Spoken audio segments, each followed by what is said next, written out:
So the one I want to propose for today is, well, let's start in this way. So yesterday was the last lecture of this series. As I said, maybe there will be another one next term, but it just seems to me that that was the last one. And so I don't know what was your takeaway from all these sessions. I think you could take different understandings, but one of them is that I would say the image that we were discussing over these 7 lectures. The image, what is an image? What is an image right now and what an image used to be? It's a little bit like the Winter Olympics. It is slippery. And that's why I put this picture of the moose watching the Winter Olympics. Because I think that really is to me, and it is an image.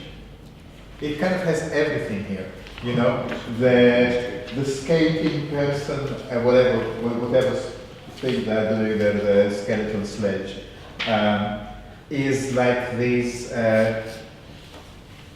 particles that are being accelerated in the Hadron Collider, you know, sort of zooming around the orbit incessantly, you know, like this. And then this is kind of us, you know, looking at it with some kind of mild curiosity. And then it's all an image. So this is a bit like Dürer's Draftsman, but updated for the 21st century, if you like. Okay, so have you been watching the Winter Olympics?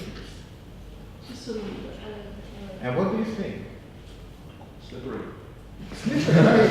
Isn't it? It's all about that. It's all how many ways there are to really graze your knee badly. What else did you possibly the whole century? Exactly. It's such a strange thing. I think it's kind of the first time I properly looked at it. This is really the stages. And yet, what is fascinating is why is this division to male and female in these sports? It almost you feel the whole aim of the Olympics is to somehow reinforce some kind of binary categories. There are men and there are women, and that's it. You know, there are countries, and that's it. You know, there's all these things are completely distinct and separate. There are winners, 1, 2, 3, and that's it. You know, and it's all about a millisecond. You know, and it's almost like everything becomes so simple. Everything becomes drawn to just one criterion. It's so good, it's so easy to tell who is the best. It's just about the millisecond. It's a bit more complicated with things like dancing on ice. Because then you think, well, if that is a sport, then what is not a sport? But anyway, it's just interesting how the categories seem to be so clear-cut when you look at the Olympics. But when you look a bit away, things get much more slippery and much more somehow confused and muddy. So throughout the lectures on Tuesday, kind of the overarching question was, what is an image? And in parallel to that, we also read Nietzsche.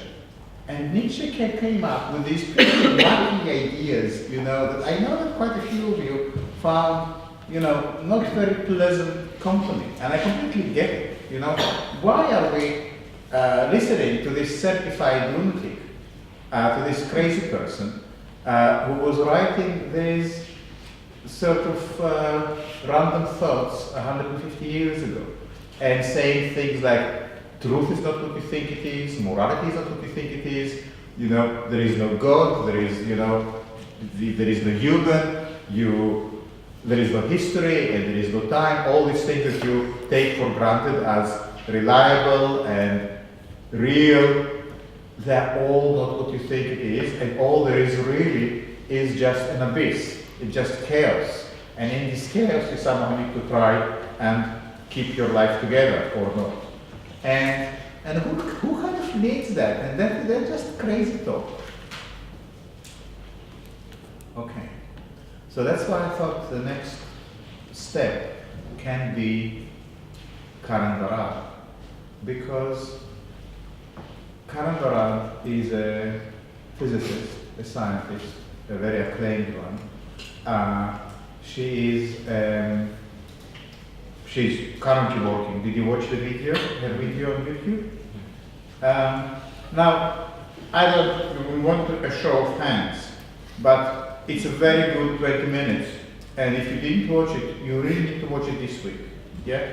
So please do watch it, and if you watch it again already, I suggest that you do it again. Because she speaks very, very clearly about some foundational ideas around quantum physics that I don't want to repeat because she will do it so much better than me. I want you to get it from the horse's mouth, so to speak. So we go to Karan Barad, who is a scientist, a physicist, not a person prone to sort of overarching metaphors or poetics. Politically, she identifies as a feminist and speaks about her feminism in this book. And the book we are reading is a monumental piece of research, Quantum Physics and the Entanglement of Matter and Meaning. And that is, the book is called Meeting the Universe Halfway, Quantum Physics and the Entanglement of Matter and Meaning, published by Duke University Press, 2007. So few things to take away from it. It is recent. Yeah, this book was written 10 years ago. That really is state-of-the-art thinking. Yeah. Second, there's no hiding anymore beyond, this crazy Nietzsche, this sort of unpleasant individual. Why should we take any notice? This, we kind of have to take notice. This is contemporary science speaking, science we have so much respect for. And we need to hear what it has to say. What I think you will find is that Karan Barad broadly agrees with Nietzsche. She broadly agrees that all the categories and all the ways of established thinking we bring with us all need a revision, and the reason for that is that rigorous scientific research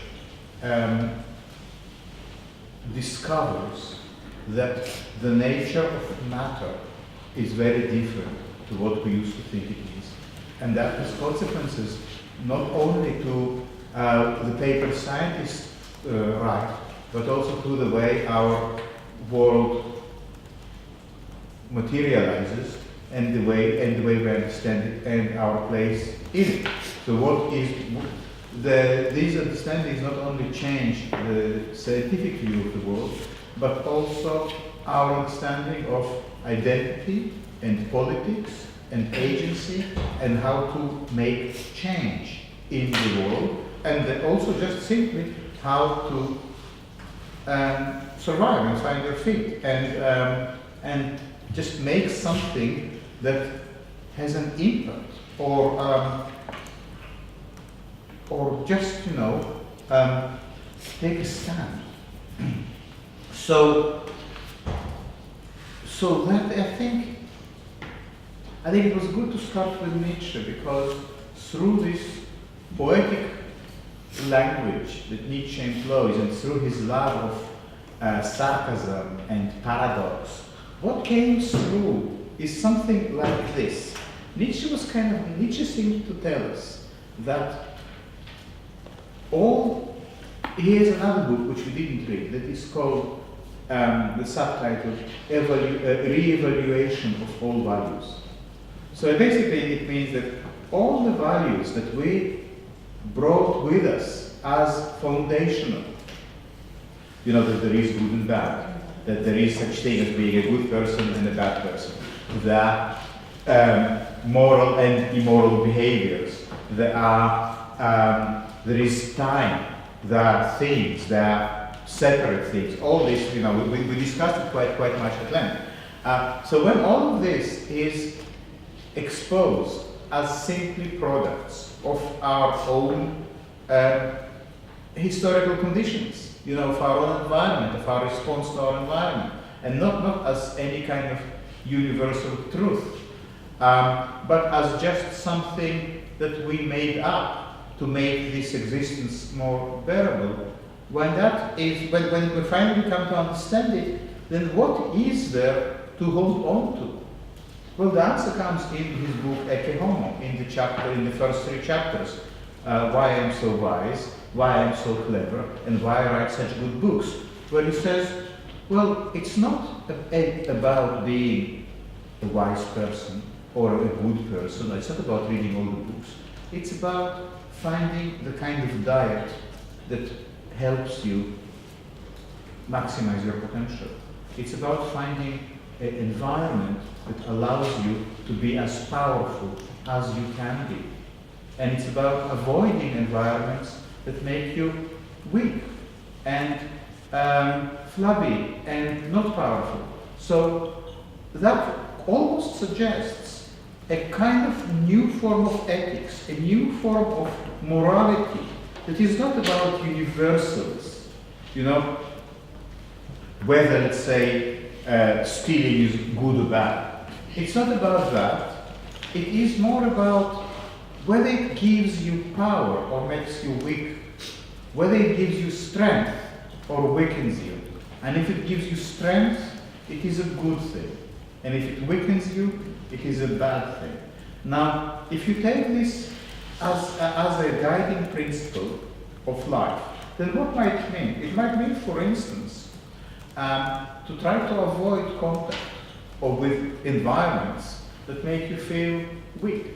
Try to find situations and foods and climates and company and lovers that make you strong, and avoid those that suck all the energy out of you. Because there are situations like this that you feel every time you go into a particular encounter, either it is with a person or with a kind of environment, you leave it, you're completely drained.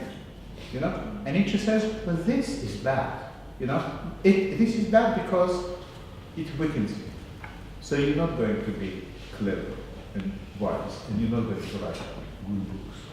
So yes, Herman. But what happens when this environment is the system itself? Good question. I don't know, but I think that is a good question. The question I think might be, is it possible to identify what is it within the system that does it? Yeah. Because even within the system, there are different encounters. You leave the house in the morning, you go down the street, and you meet John. And meeting John makes you somehow anxious and upset. And then you keep going, and then you meet Paul. And meeting Paul makes you happy. And so even I think within a total environment, you can still choose where to spend your time. So it also this way of thinking basically suggests that there are no absolutes. You remember how yesterday we looked at the pineapple on the table, on the white table. You remember this image? And how it really seemed that the table is made according to some kind of ideal of what every plant should look like. And the pineapple just happened. So I thought it's quite interesting that the table really speaks of an environment where there is some kind of universal authority. Almost like the table expresses some kind of idealism, or almost like a theology. Like there is a sort of universal or a God or something that supervises that all the plants are exactly the same length. And the pineapple, because the pineapple doesn't have God, and doesn't have mathematics, and doesn't have rulers or anything like that, it just kind of happens. Whatever, it's kind of in the moment. Yeah? And it just seems that in this holiday postcard, I don't know exactly where it came to me, this image, but it just seemed that in this image, two completely different worldview suddenly collapse. I will show it to you again, but the meaning everyone saw it.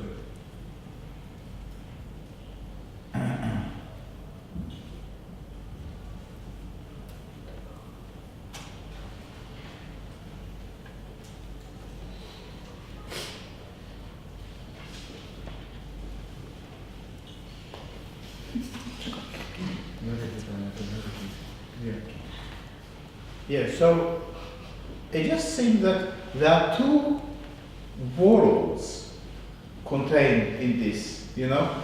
This seems to be a very measured, very rational world, you know, but this seems to be not made, just kind of happening, like kind of ready-made.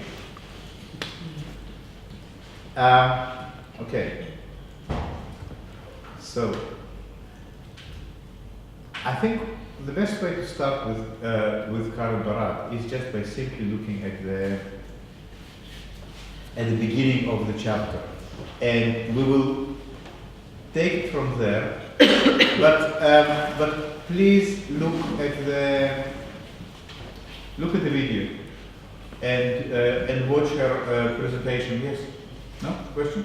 Because she speaks there about time and also about the essential insights from quantum physics, but she also demonstrates in her talk what entanglement really means, because she constantly entangles different cultures and different understanding of time from different perspectives, from local and aboriginal and atomic, and she shows how her method of inquiry works in practice. The reason I think it's a powerful method of inquiry is that it seems to be very useful in thinking about art. The first, as you see, the subtitle here is Quantum Physics and the Entanglement of Matter and Meaning. What do you think entanglement of matter and meaning means? And I'm referring you to what we just said now about Nietzsche. What do you think entanglement of matter and meaning means? What is entanglement? What is entangled? Not. Yeah, like, you know, if your hair is entangled, then you will not be able to brush it. So entanglement is when things are tied in knots, when things are interconnected. This is entanglement.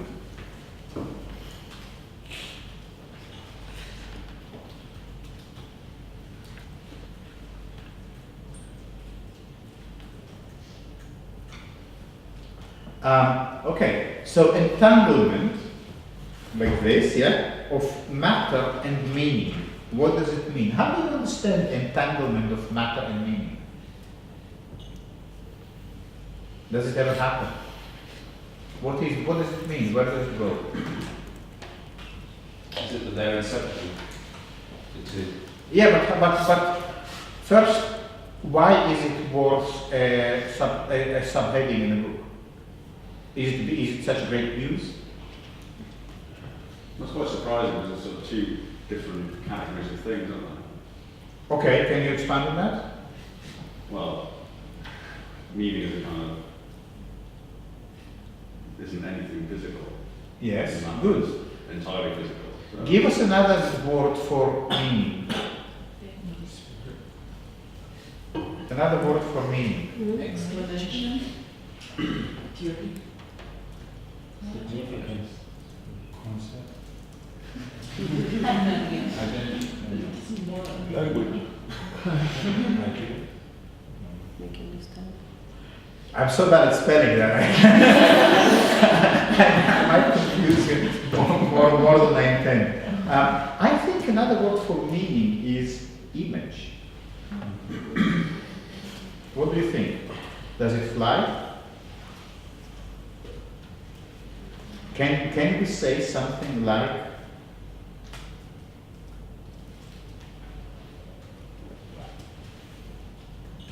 Doesn't she use it because the matter being both science, being scientific and psychological? Yes, of course, but not psychological. Are you saying matter is both scientific and psychological? I think that perhaps it's something matters, is within your mind, it's something that's troubling you, it's entangled.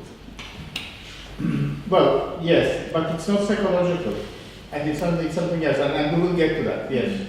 I thought it was an extension of this Descartes' idea of the Great. and spirit. Okay. It's a response to So matter, instead of matter and meaning, we could also say, I was saying here, sorry, wait, what's that? We could say, oh.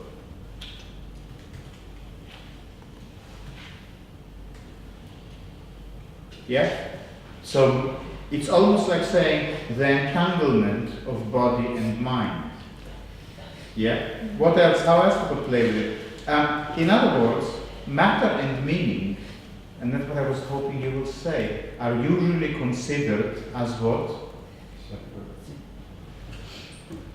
opposites. I think it's recording somehow. You need to press this down. Oh, yeah. Usually, matter and meaning are considered as separate, as opposite. Something can be either matter or meaning.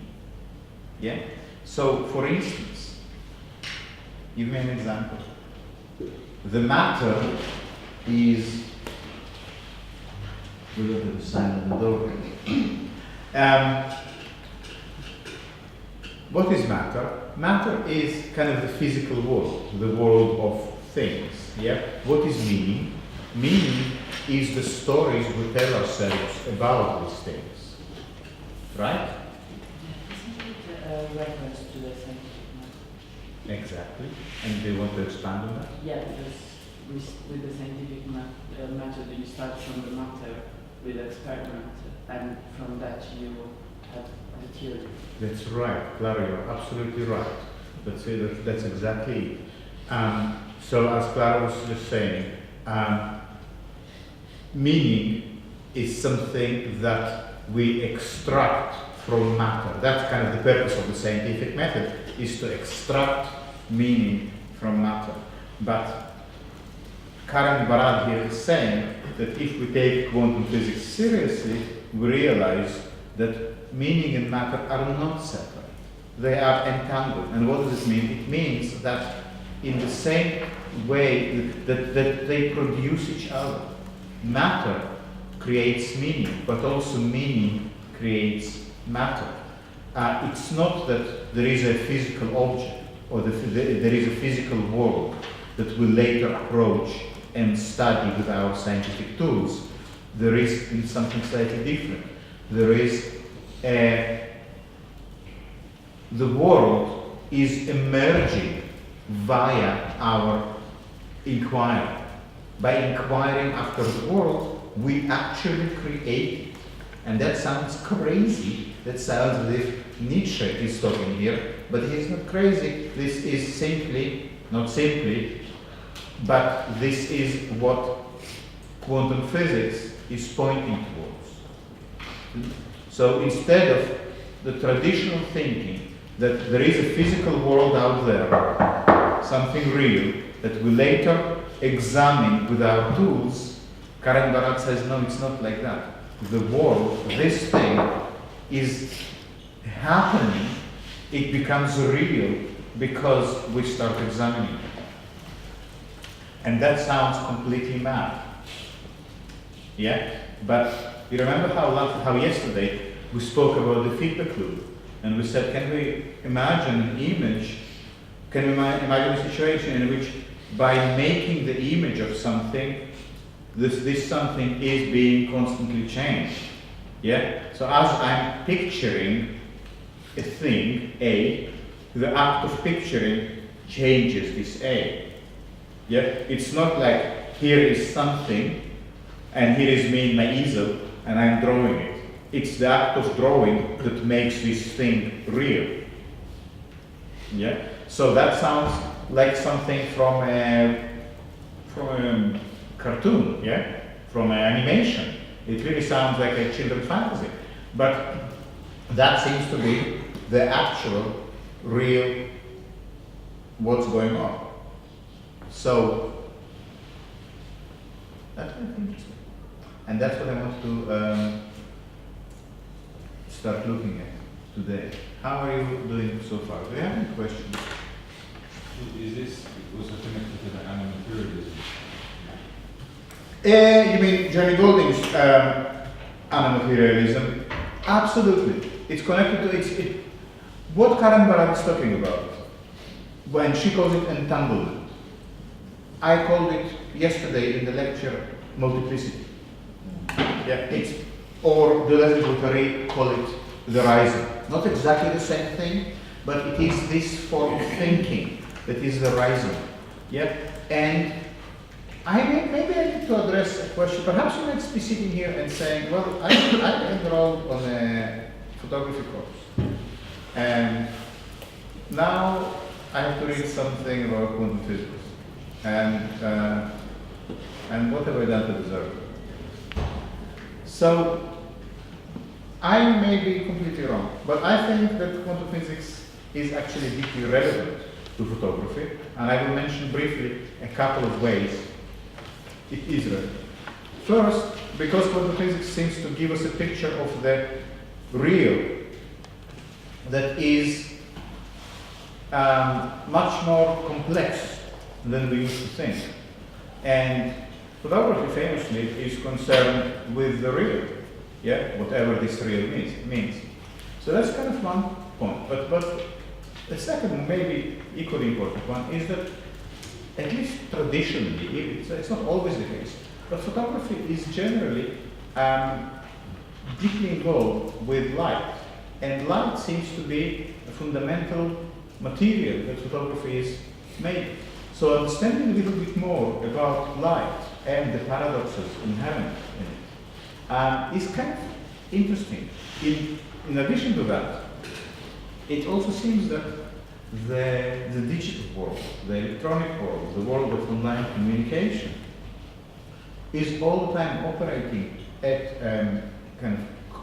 at speed of light speeds, or almost something like that, because you upload a picture, for instance, from your computer, and it becomes almost instantly available everywhere in the world. So we are dealing here with the speed of light.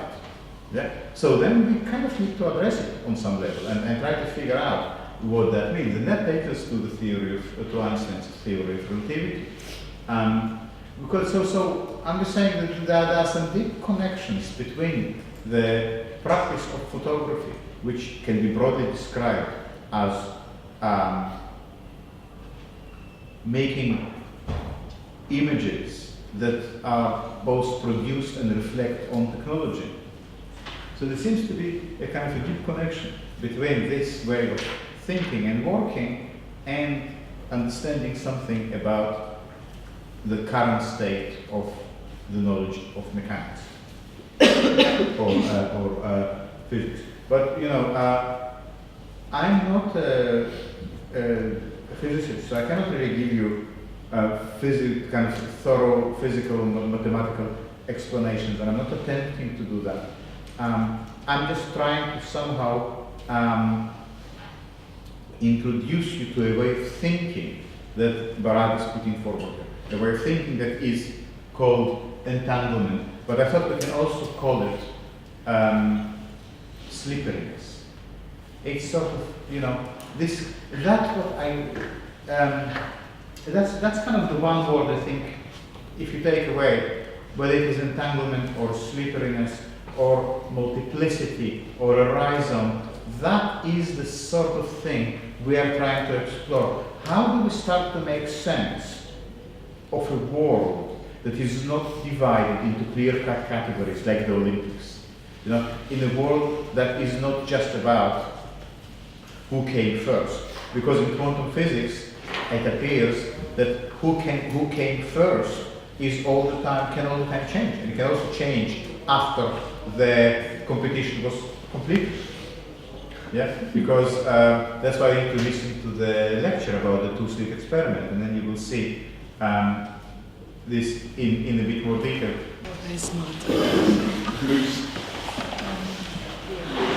And I thought that perhaps instead of starting from the beginning, we will just jump head on into one of the sections. So I wanted to turn to page 63 on the PDF, and it is page 46 in the book, and it is the section titled From Representationalism to Performativity.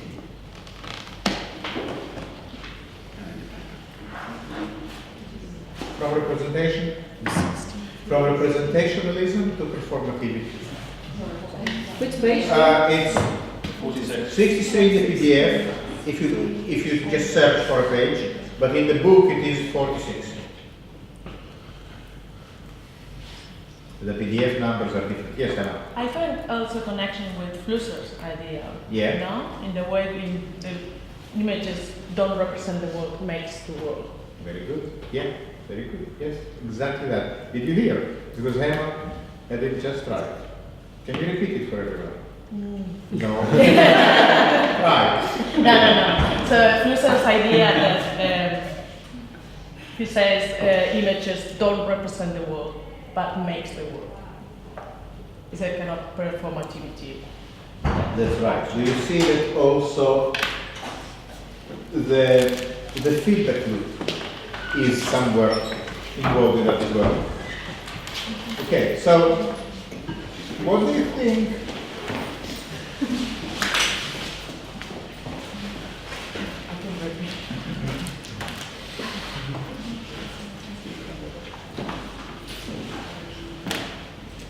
Now look, this title of the section, From Representationalism to Performativity, it almost could be the name of your own journey. It almost could describe, it's almost an autobiography. It kind of describes a journey from representing to acting. Yeah? And you could also say that the shift in just these two words, representation and performance. What is it about these two words?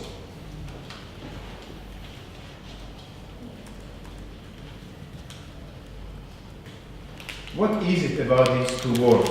Representation, performance. Let's just think about these two words for a second so we are completely clear. Representation.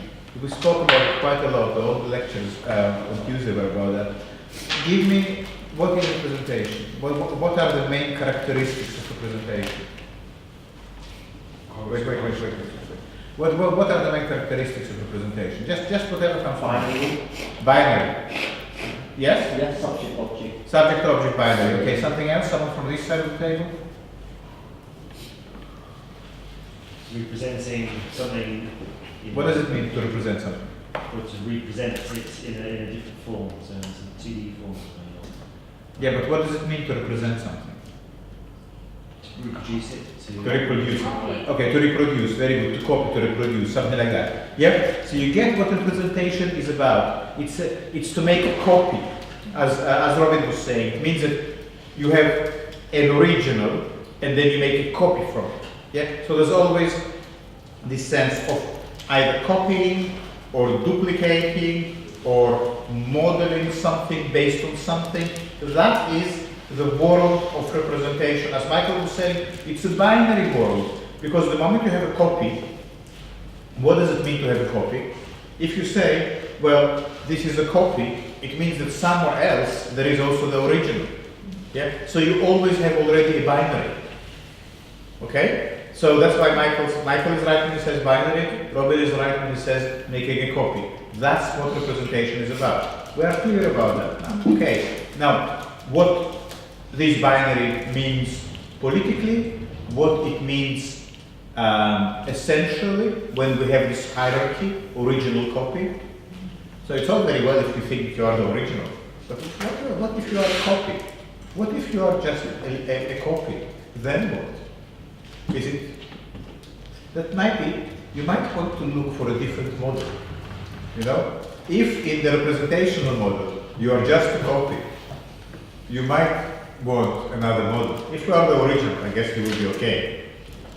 But yes. I thought that there's a little different, my idea of copy is exactly the same, but the representation that it should be different. But you're saying that copy is exactly the same. But if I'm telling you, look, this is a £10 note, and this is a copy of a £10 note, which one would you rather have?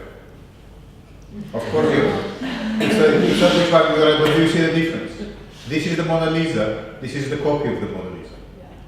Yeah, they may be similar, yeah, but it's very clear that one has much more value than the other. That is the politics of the copy. The politics of the copy, there's already a hierarchy. It was a very good question. There is already a hierarchy. The moment you talk about copies or representation, you already accepted that something is authentic and something is less authentic. Yeah, and you cannot get out of this. If you want to work in representation, you're going to accept a hierarchy. You both wholesale the idea that there are leaders and led, there are masters and there are slaves, there are originals and there are copies. You bought into it. And what you're going to do later with your representation, whether you will make a representation of the tangerine or of class struggle, or it doesn't matter. You're already in the system. Yeah? So you're never going to make anything particularly radical. You're never going to be able to break away from this master-slave, subject-object dialectic. Yeah? Wake up and smell the coffee. So that is representation. Wake up and smell representation. And as I was telling you yesterday, was it yesterday? No, I recently gave so many lectures. Things just get a little blurry. No, that was in Düsseldorf on Sunday. I showed them. I'm going to show this picture to you.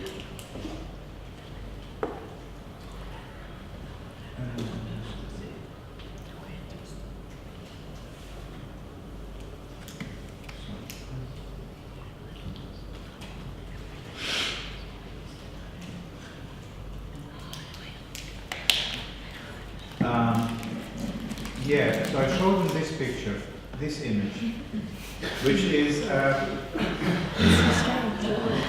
it got occupation?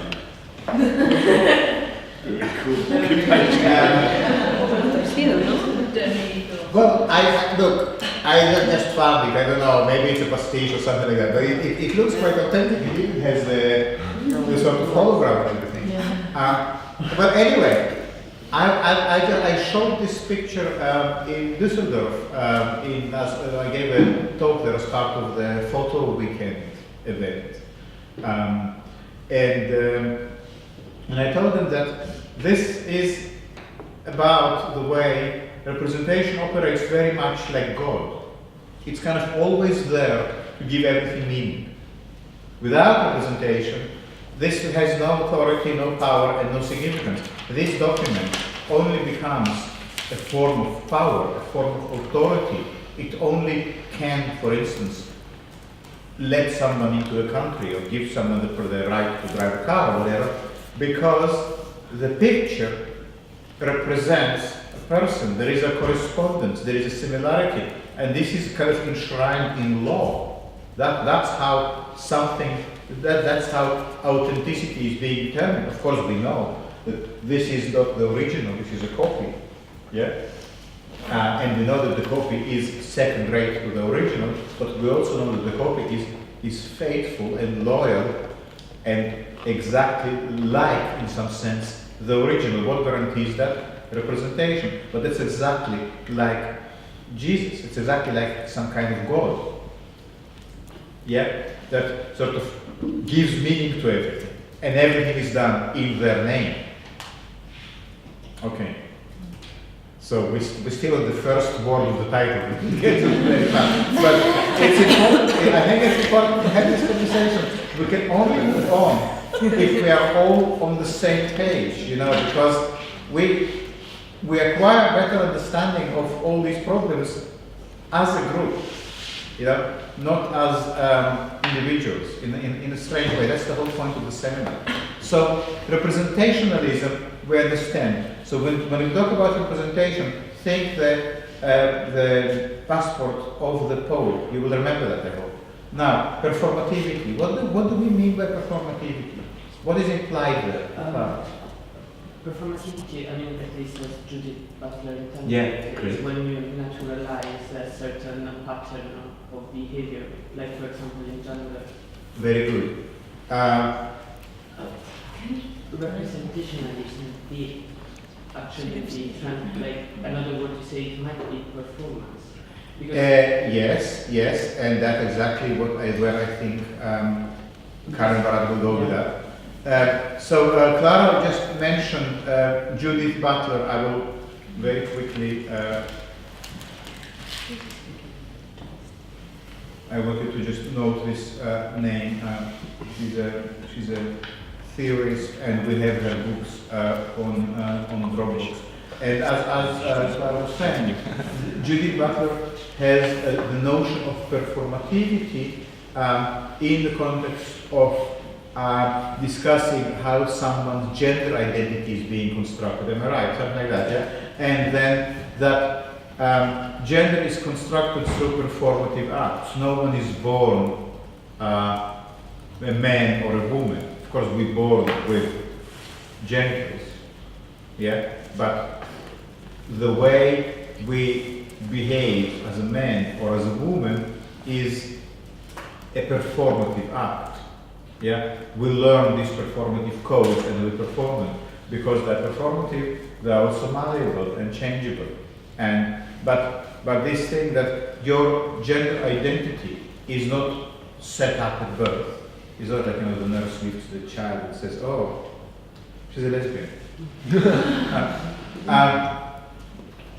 But there is no boy and girl. But you learn to act like a boy and you learn to act like a girl. And it's very little to do with the physical body. Yeah? So this notion that your identity, not only sexual identity, but all other aspects of your identity is performed and has to be continuously performed and produced, but it's not written down it's not fixed in any way. And you kind of need to all the time work on it. You cannot just let it go. You know, you cannot let go of your male identity. You have to stop. You have to continuously perform it. Otherwise, it's a slippery slope. You know, God knows where we will end up. This performativity but performativity has another dimension, isn't it? Because what about performance as fine art practice, as your practice? How do you understand performance? What is performance? Well, some of you are doing performances. So what is performance?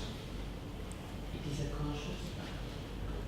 It is a conscious act. Yeah, but what makes it different from other conscious acts? Reenacting something almost. Reenacting. But what is it? How do you understand performance? I mean, it's not like we need a definition. I'm just interested in how you understand. What does it mean to do a performance? Or what does it mean to perform? And how is it different from other things?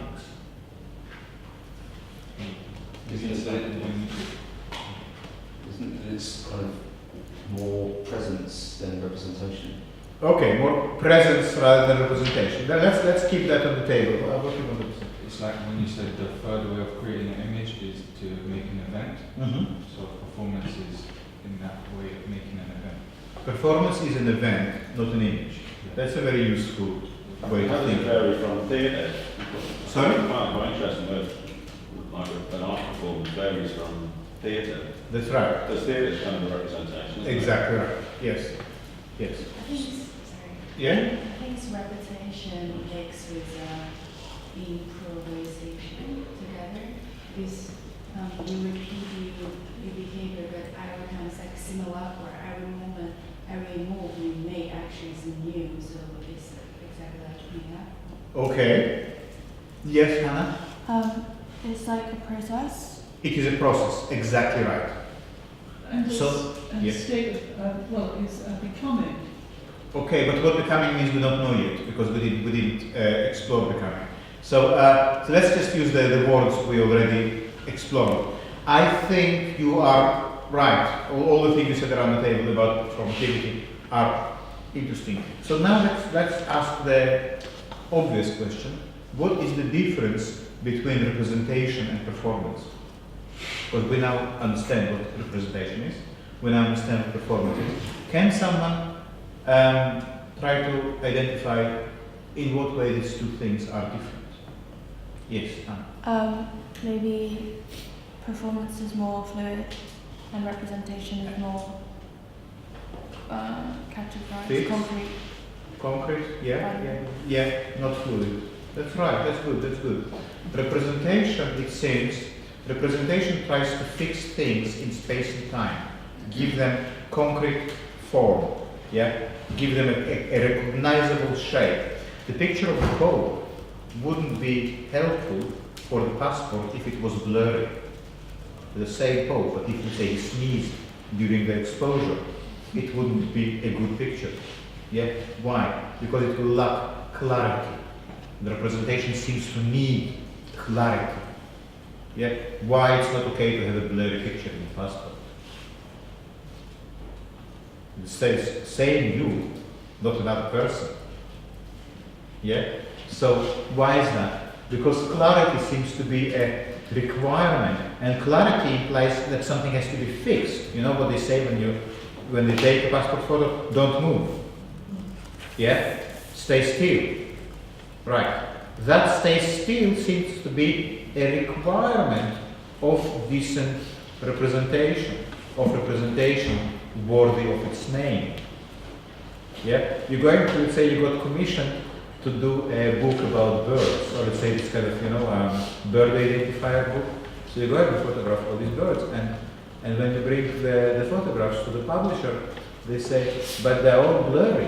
But what do you expect? They're birds, they fly. But that's not really good for a book. The book doesn't want to see them fly. It wants them to see these birds completely still and discrete, like stones.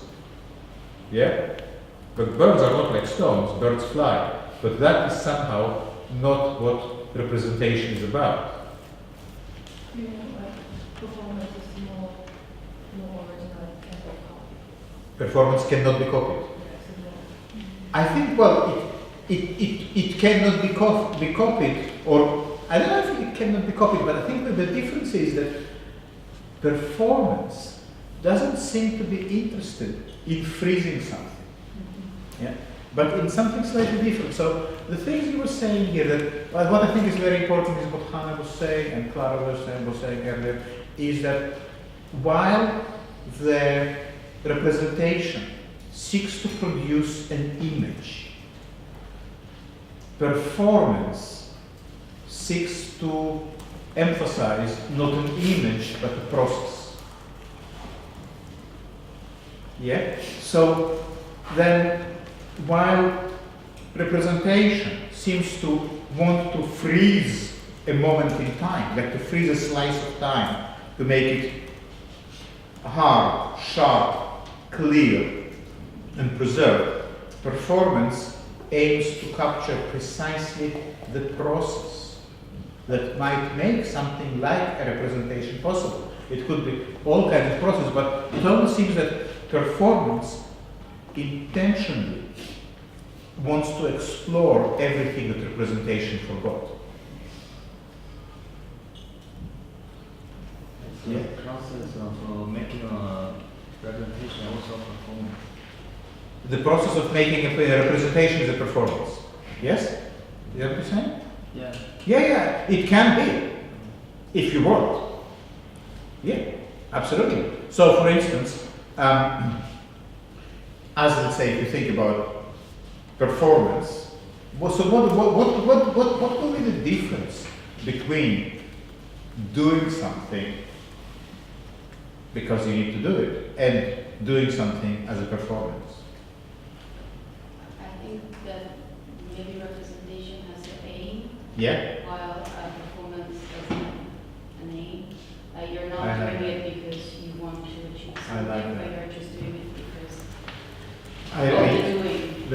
yes. So Susanna is saying that perhaps representation is goal-oriented, is goal-driven. The goal might be a valid passport photo. The goal might be to show what someone looks like. The goal might be what, let's say, a football pitch looks like. But there is always a goal that drives the image. Yeah? And with performance, well, whether there is goal or not, hard to tell, but it feels less goal-oriented. It feels as if the goal is the process, and the process is not trying to culminate in an image. Yeah, so performance is a process without an image, and representation is an image without a process. And also the performance doesn't have a fixed process, while the representation does have a fixed process. That's right.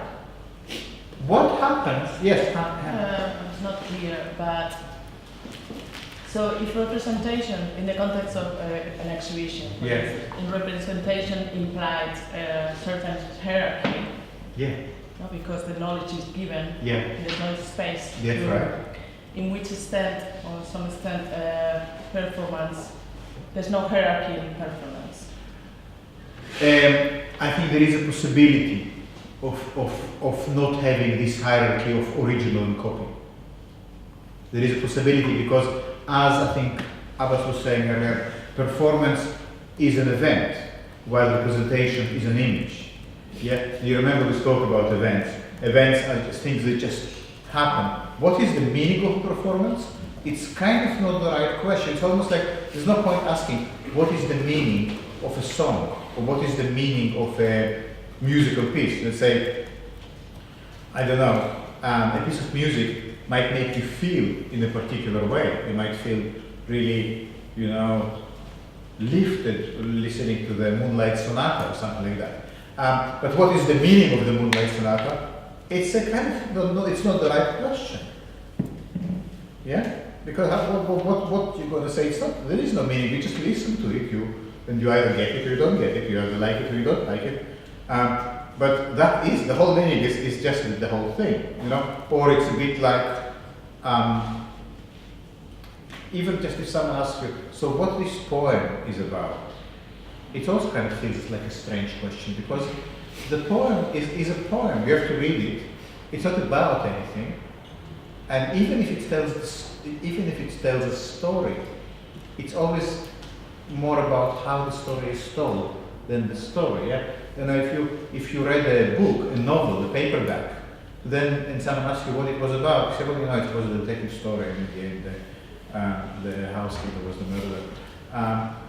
Then you can say what it was about. But if you read a poem or heard a song, to ask what it's about, kind of misses the point. Yeah?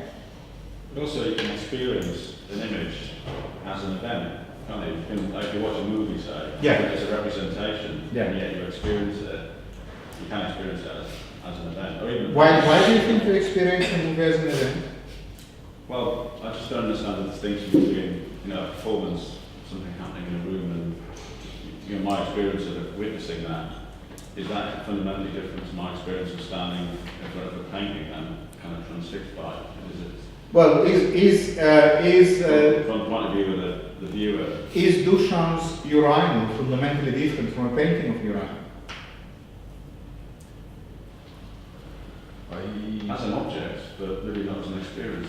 So can you, for instance, see that Duchamp's urinal is a performance? That's what I'm trying to say. Isn't it as well that you, through performativity, in many ways, you escape the domination of power that representation sort of holds? Yeah, look, guys, you're right about this, and when you kind of attach ideologies to the question of representation and performance, you're right in doing that. It's a valid avenue, but I think we still need to clarify some of the basics before we extrapolate to what it actually means. I think Stephen is asking here an important question. What are we actually talking about when we talk about performance? How a performance of someone, let's say, sitting on a chair next to a table in a room, how is it different from someone sitting on a chair in a room? So what is the answer to that? Is that's kind of the question, huh? Yeah. Maybe. I was just thinking in terms of. I don't think it's quite as easy. It's not binary. The idea of representation versus performance. I think that in terms of the way you experience them, it could be experienced in a very similar way. I think you're right. What we experience with our senses, I guess, is a representation of the world. Anyway, it's kind of always our experience of the world is a kind of representation. Our experience of the world is representation. That's right.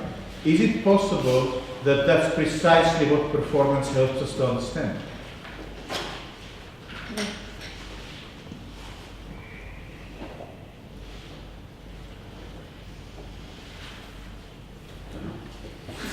But can we say performance helps to, creating condition for possibilities to see an image, for an image to exist? Yeah. So basically it has these possibilities rather than just what it could be. It's just a possibility, it's a potential. Right. It can be something else. I think Stephen is right. It's not like, representation bad, performance good. That's not where we are going with it. Because that really would be, and I think you're absolutely right, going back to the same binary. Mm-hmm. That is not what Barad has in mind. You remember one of the artworks yesterday was this self-portrait that is made of all the people who stood in front of this object before. Yeah? So here I think representation and performance are completely interlinked. It is the representations that generate the performance, and it's not like either one or the other, but they continuously produce each other. And I think in that context I also told you that it's not really about getting out of representation. That is not possible, because to think is to represent, and we're absolutely right, we experience the world representationally. That's the kind of insects we are. But that is also, that is true, but it's not the end of the story. Yeah? Because what we still can do is to draw our attention to how representation does it, to how representation works. Now it just so happens that one thing representation cannot do is to show itself. Yeah? Why? In the same way, for the same reason that the mirror cannot show you the silver coating that makes the mirror reflect. Yeah? Because it's the coating that makes it reflective, and it makes it reflective by itself being invisible. If you want to see the coating, you need to turn the mirror the other way, and then it will not reflect anything. Yeah, then it will not, it's not a mirror anymore, it's just a board with paint.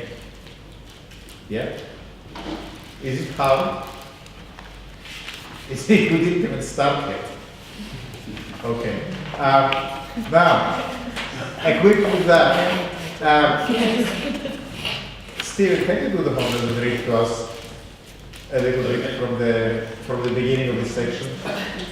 Which bit, sorry? This section, which is on page 46 or 63 in the PDF, liberal, social, and political. From the beginning, yeah? As long as we stick to things and wait, where are you? Oh, I was reading that. Liberal, social, just the beginning of the section. We don't want the last quote, we just want to go directly into the text. Okay. Forget it. Liberal, social and political theories and theories of scientific knowledge alike owe much to the idea that the world is composed of individuals, presumed to exist before the law or the discovery of the law, awaiting or inviting representation. The idea that beings exist as individuals with inherent attributes anterior to their representation is a metaphysical presupposition that underlies the belief in political, linguistic, and epistemological forms of representationalism. Or to put the point the other way around, representationalism is the belief in the ontological distinction between representations and that which they purport to represent. In particular, that which is represented is held to be independent of all practices of representing. Stop here for a second. Okay, thank you very much. Can someone summarize to us what is being said here?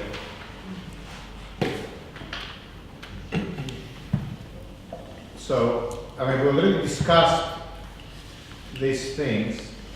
Basically saying there aren't things and observers. Sorry? There aren't things and observers. There aren't things, and well, she didn't yet say that there aren't. She said representation implies that there are things and observers. Yeah. Now, the moment you hear things like liberal, social, and political theories, you should go like, theories of scientific knowledge owe much to the idea that the world is composed of individuals. Michael, what was this section you asked me about in the lunch break? It was in the coffee break. It was about discursive phenomena. Yeah, but the material discursive phenomenon. Yeah, do you see? This is the same thing, because this idea that the world is composed of individuals. Now, do you remember in the gay science, page 110?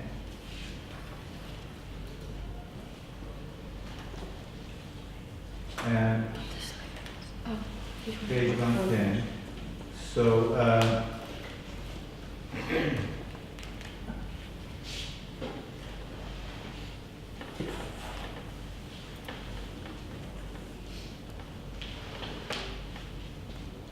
yeah, all when Nietzsche, the crazy Nietzsche, makes a list of all the errors, of all the things we get wrong in the section titled Origin of Knowledge.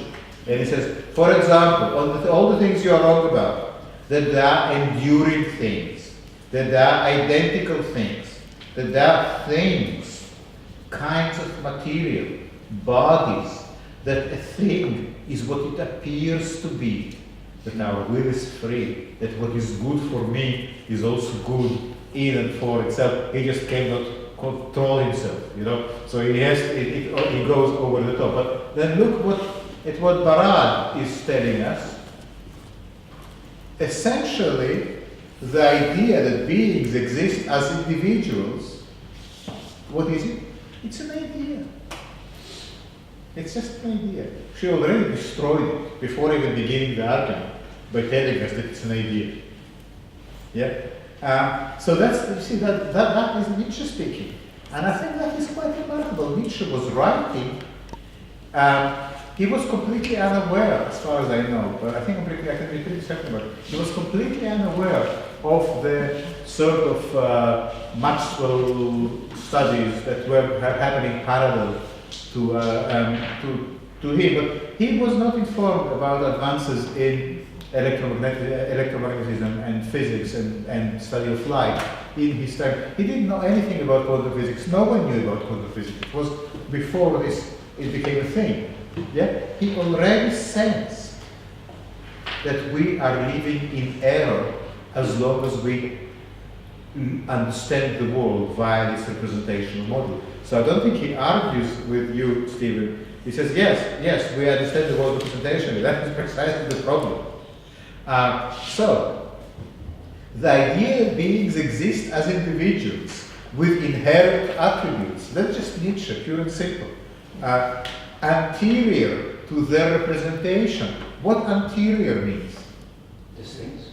Sorry? Distinct. Before. It means the idea that things exist as separately from their representations is a metaphysical presupposition. What is a metaphysical presupposition? For the purpose of this text, metaphysical, what does it mean? Presupposition, what does it mean? Can someone explain? Do you have a hunch? What is metaphysical presupposition? Now, what will a scientist tell us about metaphysical presuppositions? Theory or Hypothesis? One second. Hypothesis. A presupposition is a hypothesis. Okay, but what is a hypothesis?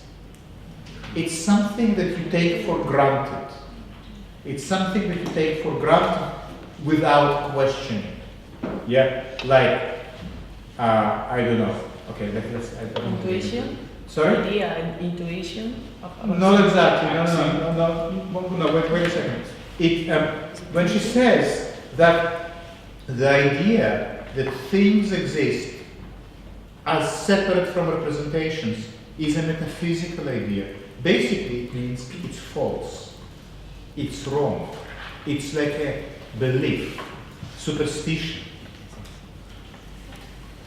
Yeah, I don't want to get now into what metaphysics means because it's a seminar in itself, and at some point we will maybe discuss it.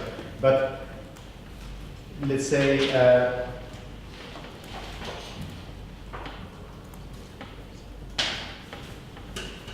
the dictionary will tell us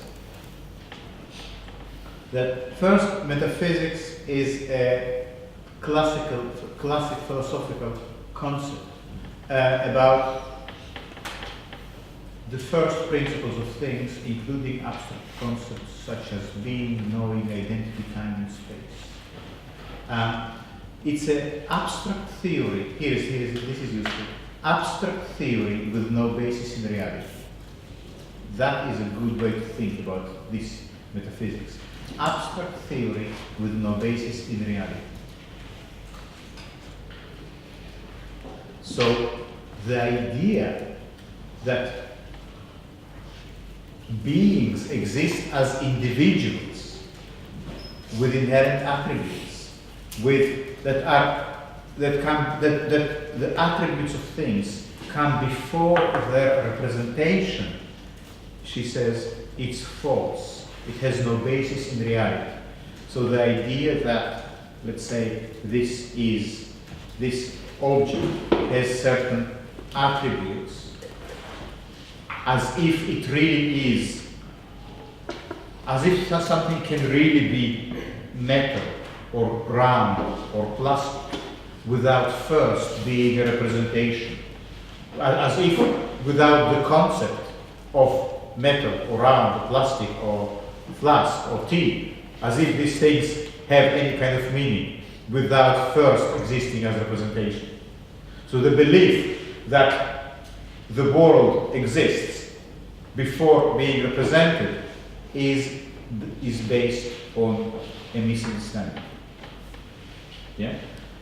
Or to put the point the other way around, representationalism is the belief in the ontological distinction between representations and that which they purport to represent.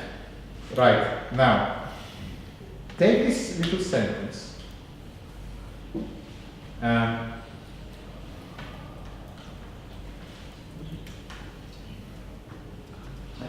Take this sentence. Representationalism is the belief in the ontological distinction between representations and that which they purport to represent, and translate it for me to the language of the photographic discourse.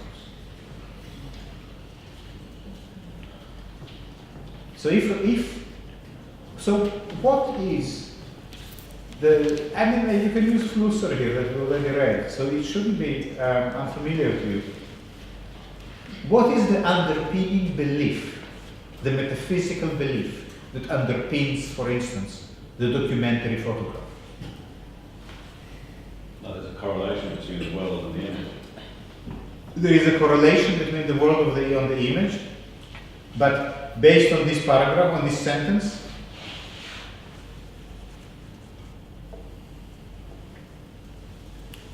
come on. To do with subject. Wait. Look, simple. I want you, please, to read this sentence. Representationalism is the belief in the ontological distinction between representations and that which they purport to represent. Yeah? Now, how do you think this statement by Barad, how it can enrich our understanding of photography, for instance? Because if we don't do that, if we don't think about it, then it just becomes a kind of a sterile discussion about concepts. And I don't want it to be that. I want it to be about your practice. So, what do you think about this? The belief in the, what is ontological distinction? Ontological means in this context, original, basic, the most essential. Okay? So let's pare it down to a language that makes sense. Ontological distinction is a foundational distinction, one that goes to the very, very bottom of things. Yeah? So, the belief, and what is a belief? Now, don't forget Barad is a scientist. Yeah? So, the belief that ontological distinction between representations and that which they purport to represent. What does it mean to photography? I'll try to give you an answer. Yeah? That when somebody takes a photograph, which is a documentary photograph, Yeah. that it is real.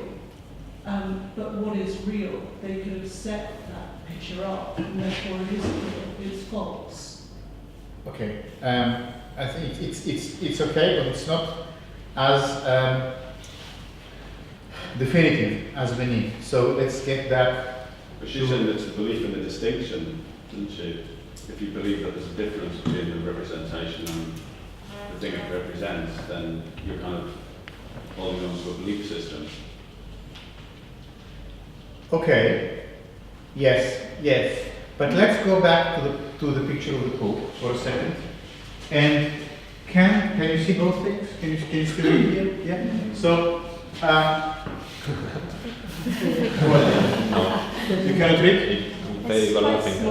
It's too far. But if you can just look at it on one of the laptops for a second, I will go back to the big thing. But so we now want to focus on, even if it takes us all session, just to understand this one sentence. It's absolutely fine.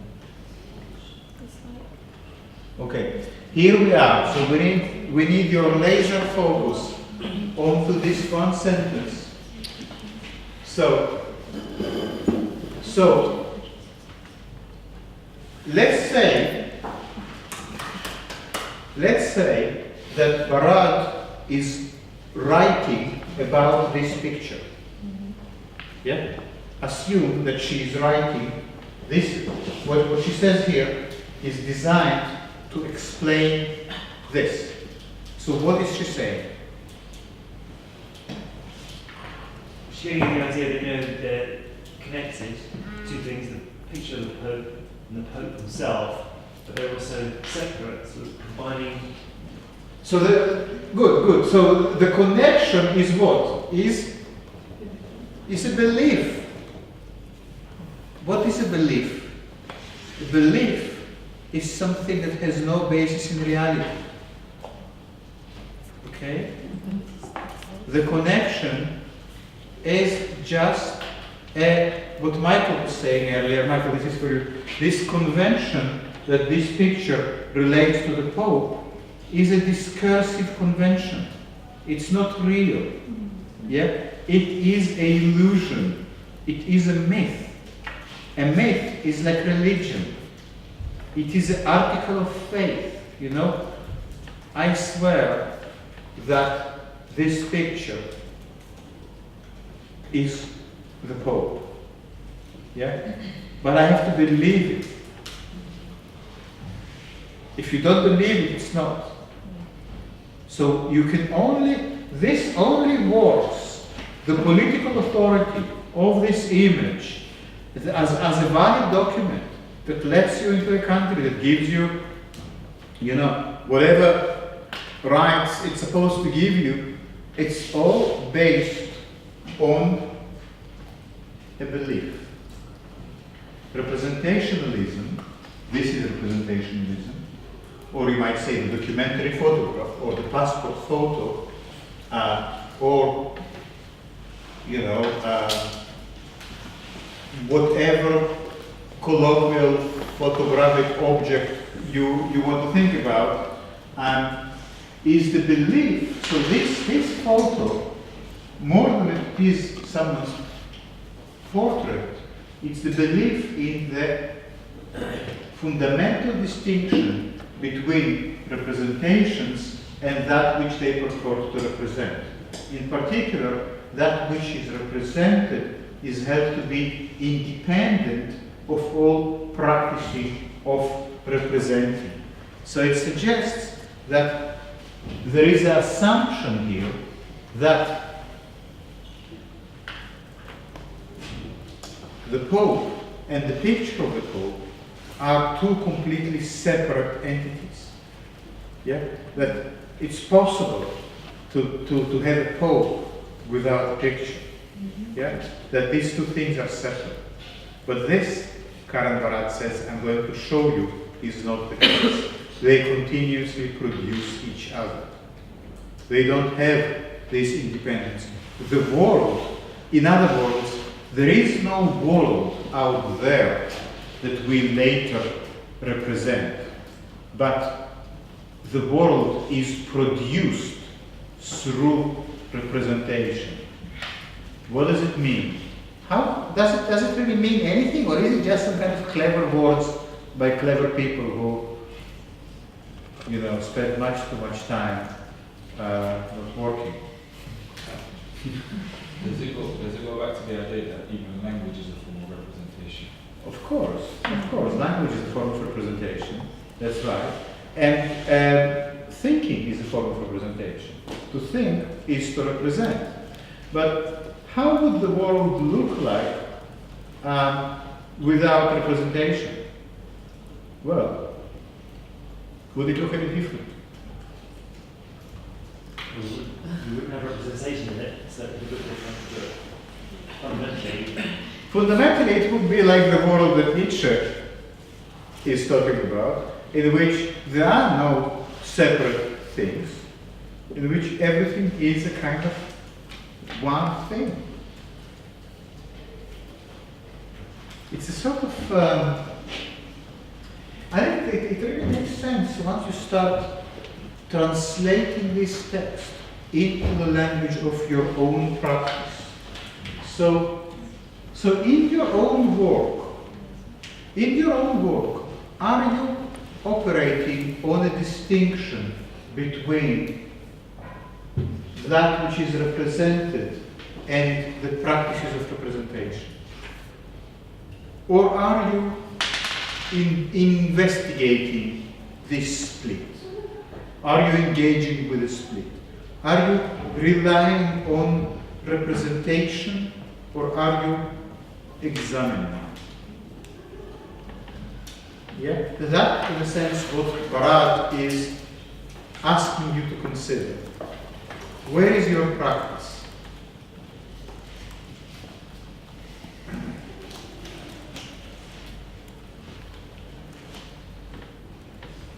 Now, could you read a little bit more, Stephen? I will now lose the quote and go to.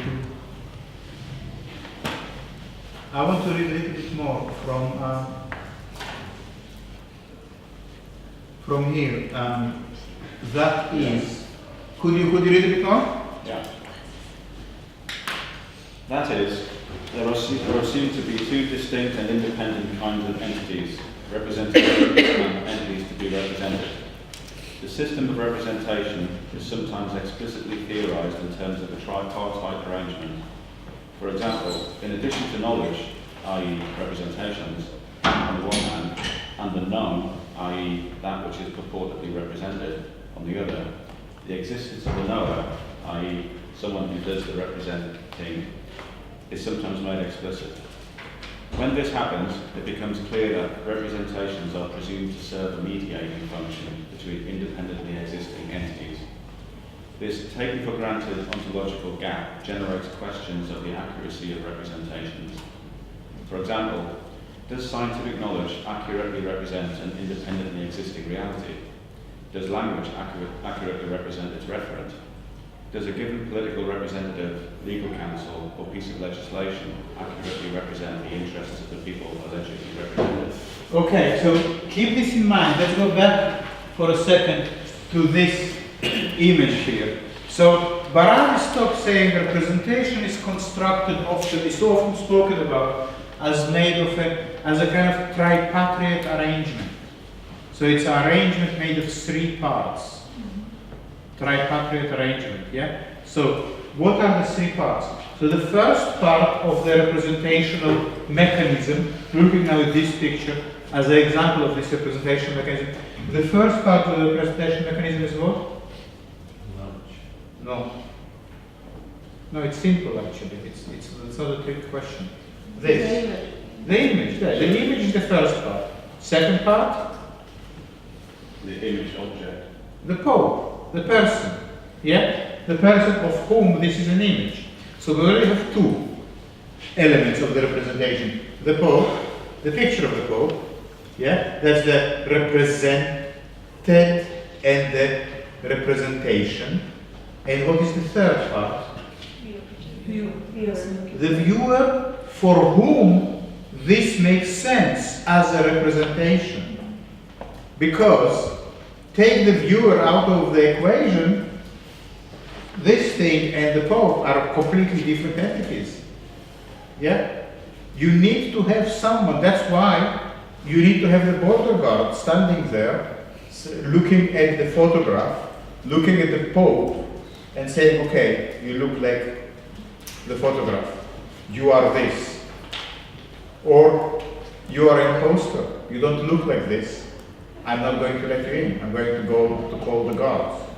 Now, it doesn't matter if the person doing it is a human being or an algorithm or a facial recognition algorithm, because the logic is exactly the same. You need to have this external authority. You need to have this external authority for whom to pass the judgment. Without the judgment, this whole thing doesn't work. So representation always requires these 3 elements. So,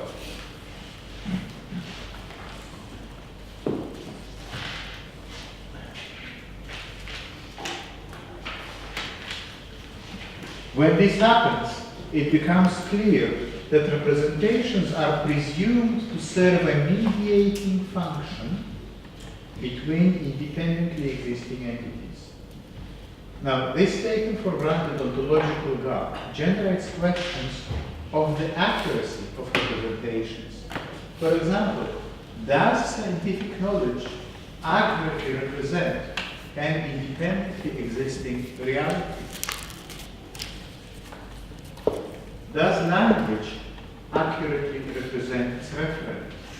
And does a given political representative, legal counsel, or piece of legislation accurately represent the interests of the people allegedly represented?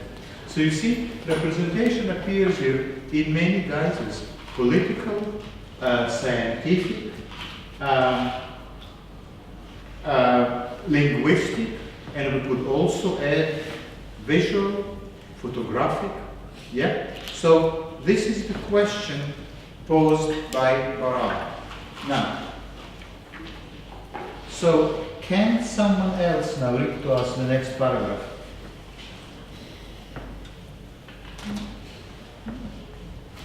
Actually, no, we don't need to do that. In the next paragraph, he speaks about the way feminist theorists attack representation. Why do you think feminist theorists are unhappy with representation? Because they're against binary situation. Because they are against binary. Nice. Good. Any other reasons? Because it's not plural. Because it's not plural. That's very good. Because somebody controls representation. Exactly, yeah. Because the moment you accept, as we already discussed, you accept the God, you accept the authority. And because you accepted this authority, you accepted the hierarchy. Because you accepted the hierarchy, you accept that it will be someone dominant and someone submissive. And guess what? That's not good news. That's not good news whether you find yourself on the dominant or the submissive side. It's just not good news, period. Yeah, as I told you last week, I think, feminism is not about swapping the dominant and the submissive. You know, it's about finding a place of plurality of voices. If this is my understanding. But any questions so far? Now, do you see why in your practice you really cannot escape politics? But also it means that you don't need to look necessarily for politics. It's not like you need to try to make your work political. It is already political because it is engaging, or let's put it this way, to the extent that your work is questioning or challenging or exposing regimes of representation, to that extent it becomes political work. Yeah? That seems to me the takeaway from what we just read. Because the question that Barad poses is, can we really rely on representation to give us reliable, accurate knowledge? So when you ask this kind of question, you already engage, you're already in politics. Yeah? That means that politics is not so much about content, but about process. Yeah? And that kind of comes back and reminds us of the title of the piece, From Representationalism to Performativity. Now, I'm going to just tell you very briefly that for Karen Barad, both representation and performativity are insufficient. Because performativity, that's Judith Butler. If that was the end of the story, there wouldn't be any need for Barad to write another book. Why write another book to say that basically Butler was right? That's not what is happening. What Barad is, the journey Barad is taking us on is to show us that both performativity and representation are insufficient, because ultimately they are too much of a binary.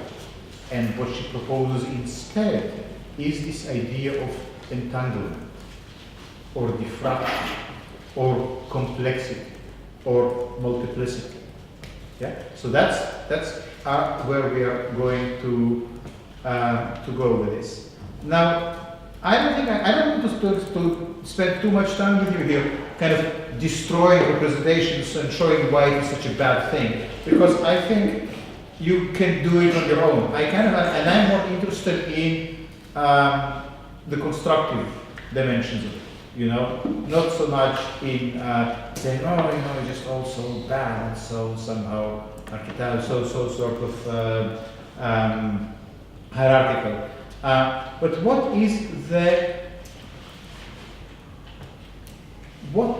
is possible to put forward instead? So we're going to switch to page 49 in the book, and which is 66 in the PDF, and I would like someone else to read. Can we hear someone else's voice?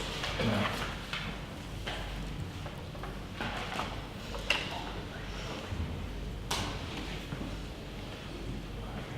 Okay.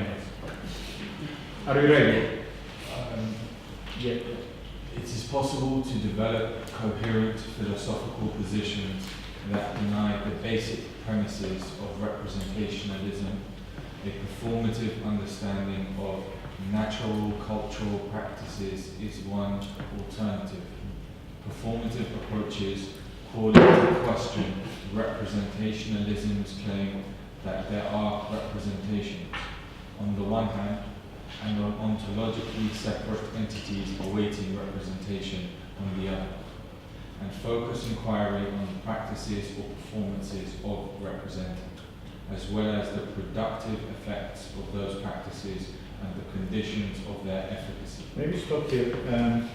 And we just need to go a little bit further.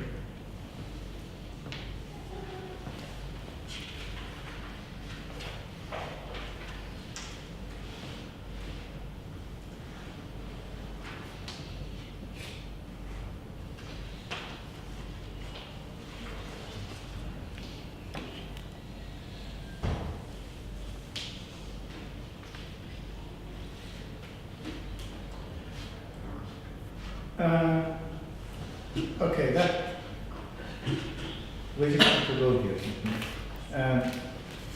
Now there is a couple of paragraphs about Hacking, who is a philosopher a philosopher of science who questions representationalism as the basic scientific procedure.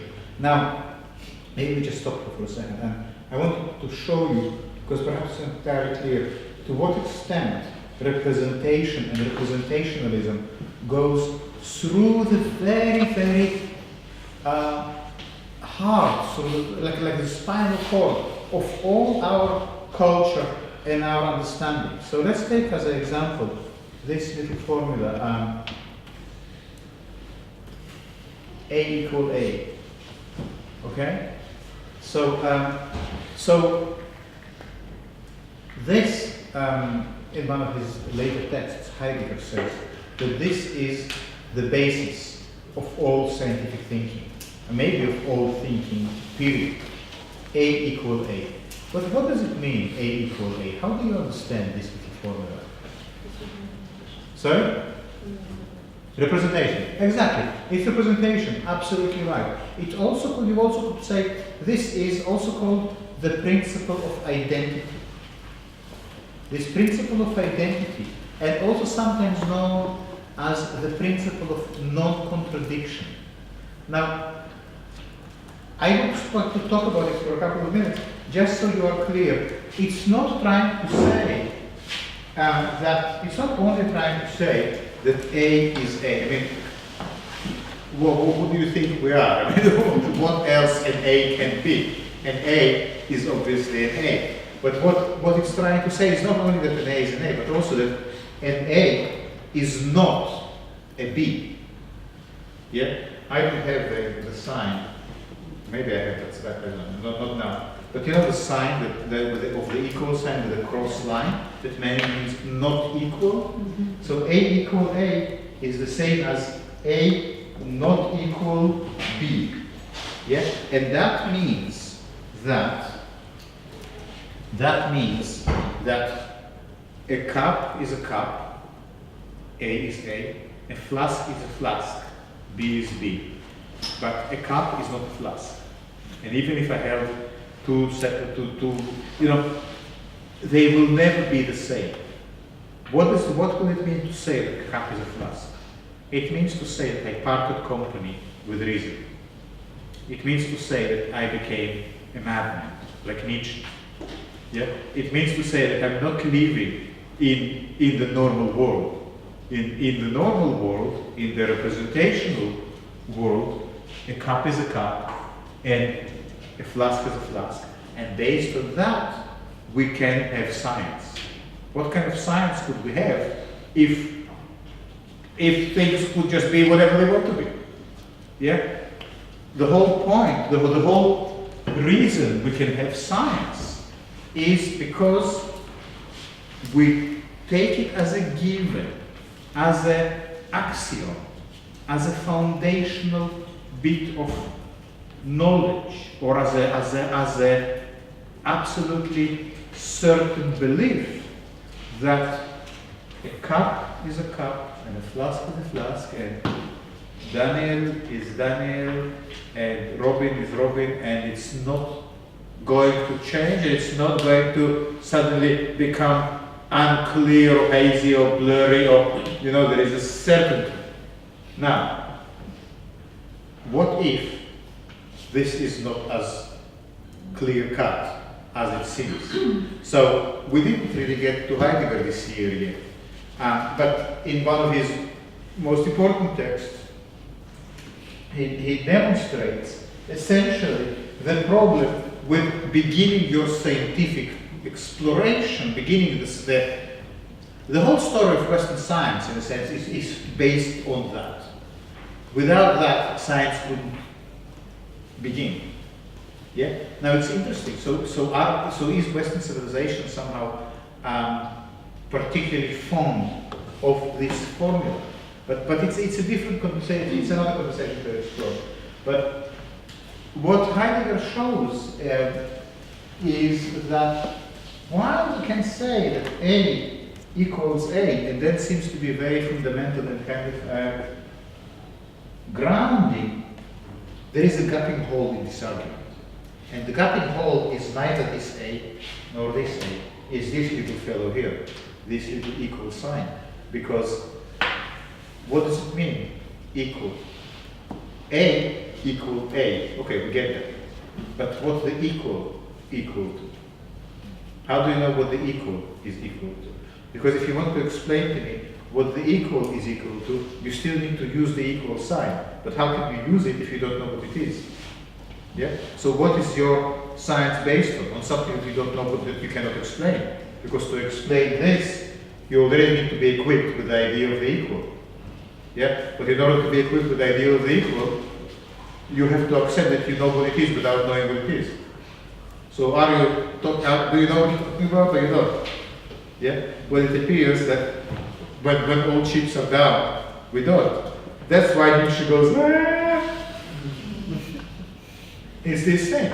You know, if you take it seriously, then yes, it appears that all this scientific edifice that landed us with the atomic bomb and the situation when a couple of guys watching videos can just, you know, press a button and send us all to hell.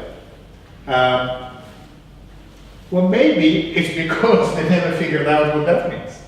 You know, maybe because this whole scientific project that culminates in the hydrogen bomb was based on a myth, on a fiction, on a presupposition that has no scientific grounding. Science tries or attempts to be rational and logical and base everything on a rational explanation, but it seems unable to base the very foundation of itself on the rational explanation. But isn't that the point that the equal sign, it's not that we don't know what it is, it's that we have to choose what it is. So you're kind of choosing the category, you know, the attributes of A that you're working with. So it's up to the sign's kind of no, but it's not so much the sign, it's what it means. So how are you going to explain? So it's almost like A equal A, fine. But what?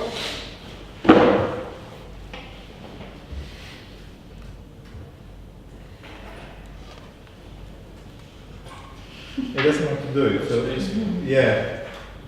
No, still doesn't want to do it. But why? I have no right to type whatever I want. You would think that. No? Let's do this. Ignore the dots. Yeah, they just that it didn't want to. It didn't let me do. Maybe there is a reason why you may not ask this question. But ignore the dots. What that means now? A equal A. How do you read that? Equal. Yeah? What equal is equal to? We can understand the meaning of A. So think about the formula A equal A as a kind of laboratory. You can send any object you want to examine to this laboratory and you get the result. You send an A, yes, it's equal to A. You send a B, yes, it's equal to B. But you want to send the equal to the laboratory and it explodes. What is the meaning of equal? What is the meaning? What is the meaning of equal? Exactly. What equal, sorry? I would like to comment on what the equal could be. It's like long-term tendency of the process that produces an individual entity. So like a long-term tendency. Nice. I like that. But that is different from what is normally implied in the equal sign, isn't it? But my point was, you know, so if you've got two red objects, they're equal in the fact that they're red. So you're kind of deciding on the terms of comparison. Yeah. To equal, that's what science does. It uses equal to compare things that it has within its remit, but excludes everything. So what is equal? Well, it's a correlation, but it's on the terms that you chooses it okay. as. It's a correlation. Science chooses it. So then we have to ask, where is this correlation? Where it resides? Well, in science, it's between observable phenomena, which is why it can't include anything outside of that. Exactly, but observable implies the observer. Yeah, but it can be just efficient causality, you don't have to observe it. Non-empirical. Let's not go there. Let's say very, very simple things. But Is it like a mirror? Yes, a mirror. It's a causal effect. yes, exactly. It's like a mirror, but you cannot see what makes the mirroring. Yeah. So while the mirror creates the illusion of perfect clarity and transparency, actually, what makes this clarity remains completely opaque. Very good. Yeah. So let's go back to A equal A. So yeah, this is the mirror, this is the object, this is the reflection. Yeah. But what makes the mirror mirror? That will always remain opaque in this system, will always remain invisible. And that suggests that the basis of science is something that cannot be scientifically examined. The basis of science is something that is not scientific. It's difficult, isn't it? So that's complexity. Exactly. Yes. However, there's no doubt that it works. Just because it works, it doesn't mean that it's right. Again, that's what Nietzsche also told us. You know, because he said one of the illusions is because something is good for you, it also must be true. So of course, A equal A is very, very good for us. That's why we get mortgages and penicillin and sandwiches, because we have A equal A. So it's good for us. But let's not make the mistake of thinking that it is also true. That because it is good for us, it has to be true. Now, don't get upset with me, because we're just trying to put some meat on the bones of what Barad is putting forward. Yeah. Now, if you want to get angry with anything, it's quantum physics that you have to be upset with, and there are good reasons to be. Yeah. So now, how any of that makes sense in relation to practice? Well, I think on some level, it sort of gives you a kind of freedom, which I admit can also feel like a burden. And it means it kind of frees you from the responsibility of meaning. You don't need to worry about meaning. You don't need to worry about what things mean. You can just do things, you know? And perhaps, as Nietzsche, ask what makes them more powerful, rather than what they mean. Yeah? So it's almost like, how do you maximize the power of your work? Not how do you make it more meaningful or deeper or somehow more true. Because these things, we know that they are just constructions. But energy, power, that seems to be something of a slightly different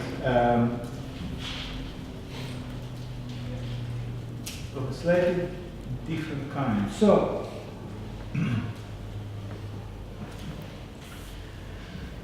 could be equal data. well, I think what equal read means is black box. Equal, the equal sign is basically a black box. What happens? What happens inside it? We don't quite understand. It's almost like you might say that the equal sign is a photographic camera. You point the camera at an A, and you get a picture of an A. That's great, and that's fantastic. We're so used to it. But there is something there that something like that. Yeah, there is this third, because as Barad is saying, representation only requires these three things: the represented, the object, the image, and the person imbued with this power of comparison or representation. So this equal sign is like a black box. What happens inside it, we don't know. Yeah, we know that whatever input will come in, and output will come out. You might also say the equal sign is an algorithm. It is perhaps the most fundamental algorithm. Yeah? And even though it is just these two lines, and it is incredibly, appears so simple that, you know, children first year in school already operate with this sign, it's somehow deeply, deeply mysterious. Yeah? So, you know, and this is why the kind of philosophy we do here, and we don't really learn philosophy, and I don't teach philosophy, we just do philosophy. The kind of philosophy we do here is not the sort of thing you encounter if you studied philosophy in the past. And that is exactly why. Because for us, this is not a certainty on which to start building syllogisms, and for us, this is a problem. And was there any question here? Any questions? Yes. So is we don't, when we do practice to the work, we don't think about it because everything we know now is sure based on black box. That's maybe, yeah, that is one way to say that. But also because meaning will always be connected to this idea of A equal A. And perhaps there is another way. Perhaps there is a way of saying maybe we can replace, you know, okay, we don't know what the equal sign says, what it means. Why don't we replace it with something else? Why don't we replace it with a big great zero or a big great black hole? Or put so you mean basically there's we know A to A, but there's another way to maybe there's another way to expand. Maybe instead of saying A equals A, we can say A is making love to A. A desires A. A fantasizes about A. That kind of translates it to another.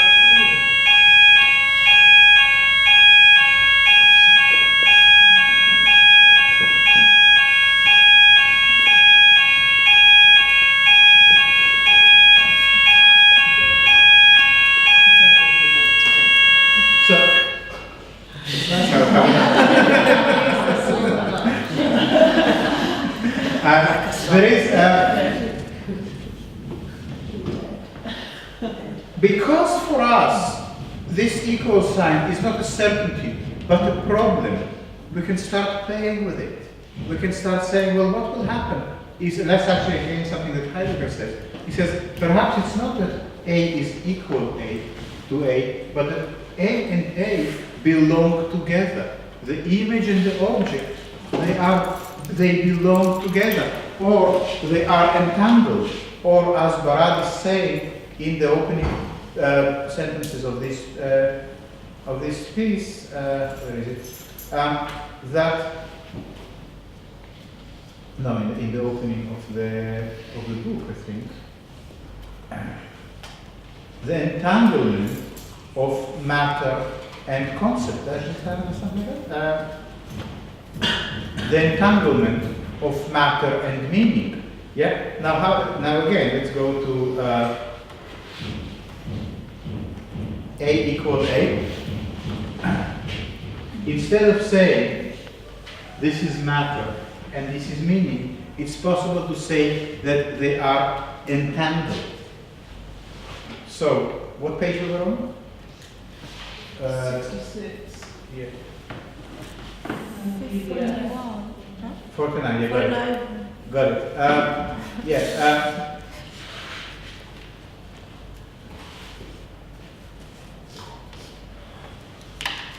Now, just read from here. We're not going to go all the way to 1:30 today because we have tutorials starting from 2. Abbas, can you read from here? In other words, we are on page 49. In other words, the asymmetrical faith we place in our access to representations over things is a historically and culturally contingent belief that is part of Western philosophy's legacy and not a logical necessity.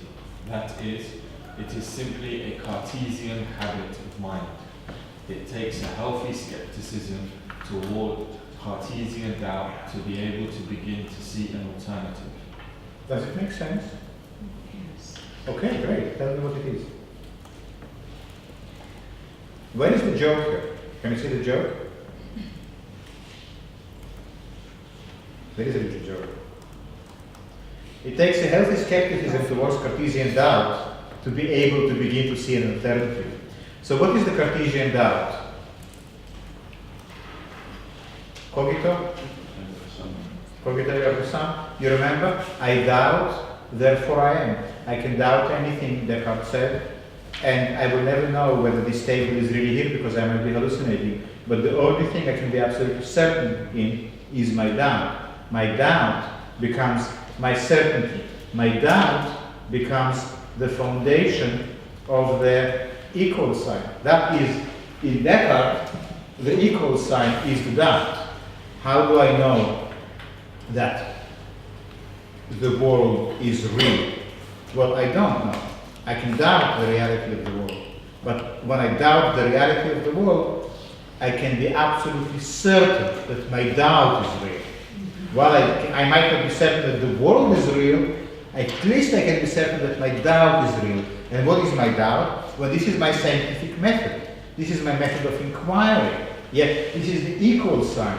The equal sign is completely real. Maybe A is a fantasy. Maybe the other A is a hallucination.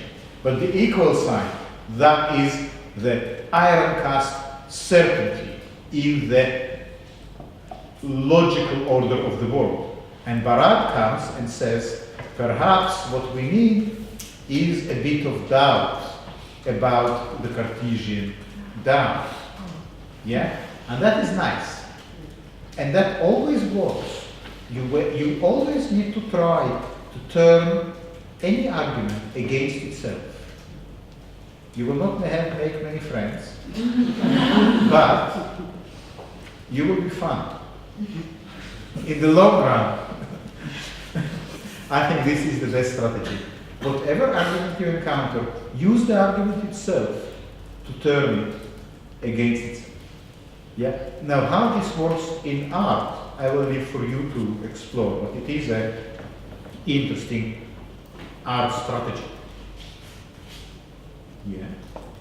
Okay. It is possible. Now, Abbas, can we continue here?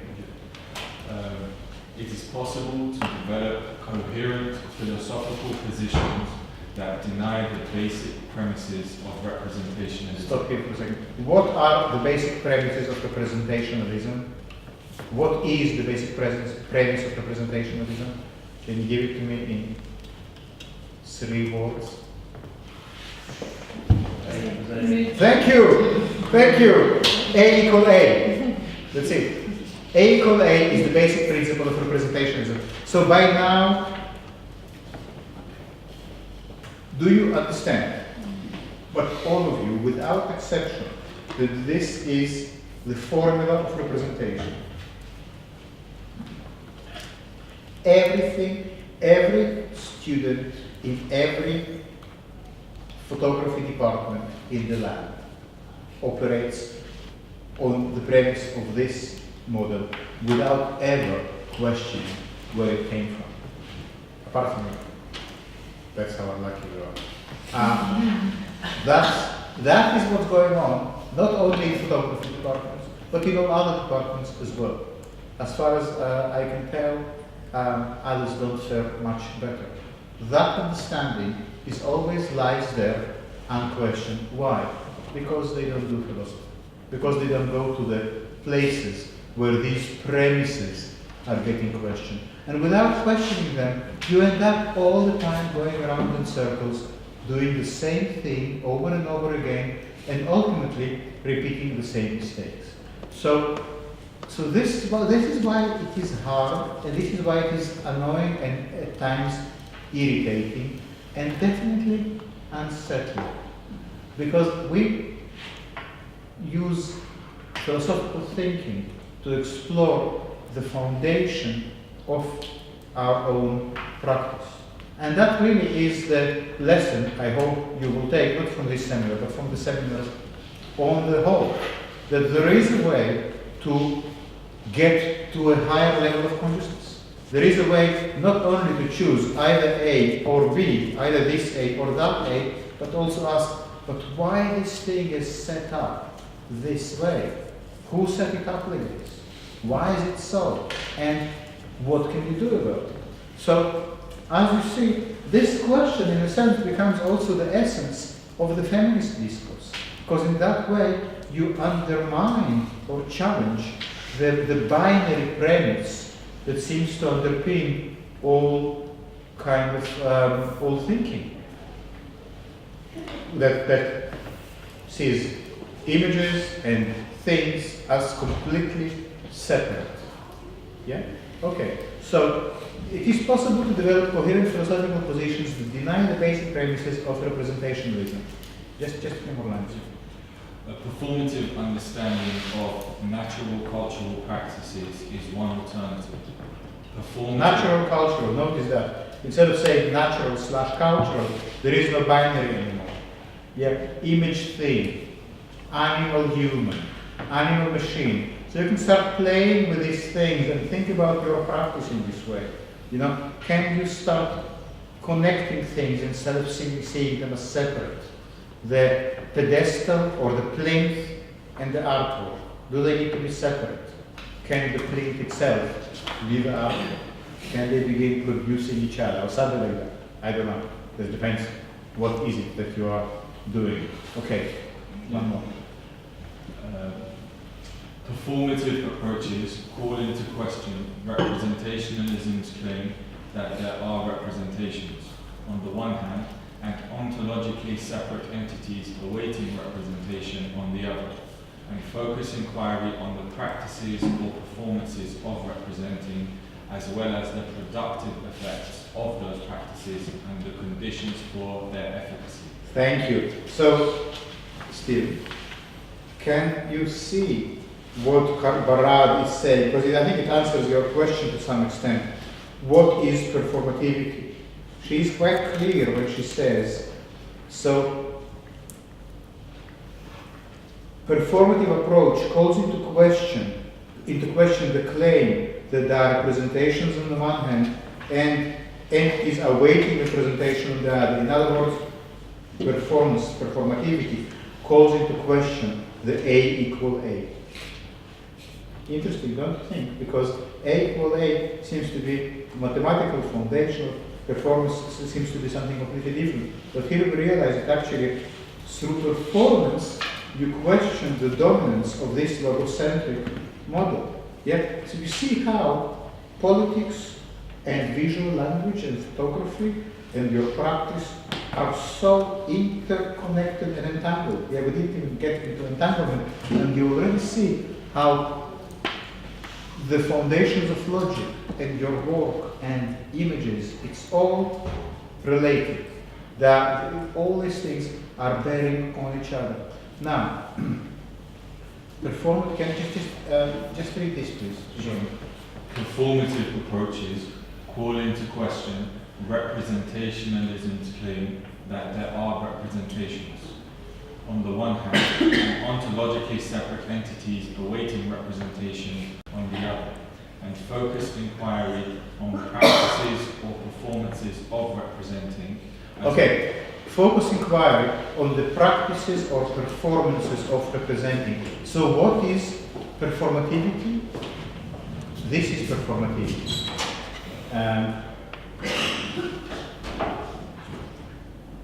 This is performativity.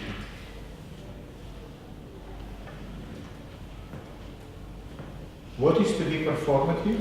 It is to Can you please say? What is performativity? Focus inquiry. It is to focus the inquiry on the practices or performances of representing. Yes? Is the equals sign performativity? No. The equal sign is not performativity. No. The equal sign is not performativity. It's precisely pointing that out which is performative. Is that only like a medium? It could be everything. It could be What do you mean to do? Isn't it like focus? It's a medium, you say. Medium. Yeah. Look, let's say that, okay, here is a situation. We're just going to discuss this briefly, and then we'll move. So, Hannah, I hope to be able to answer your question like this.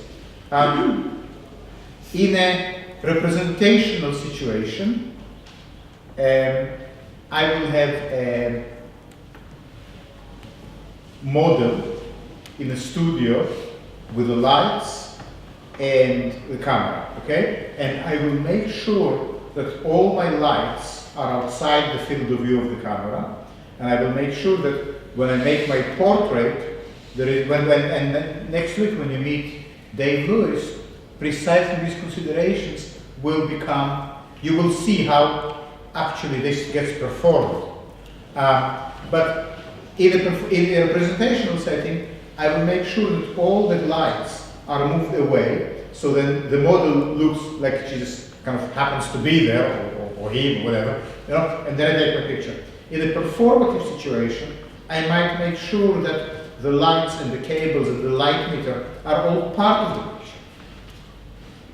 It could still be a representation. It could still be a photograph.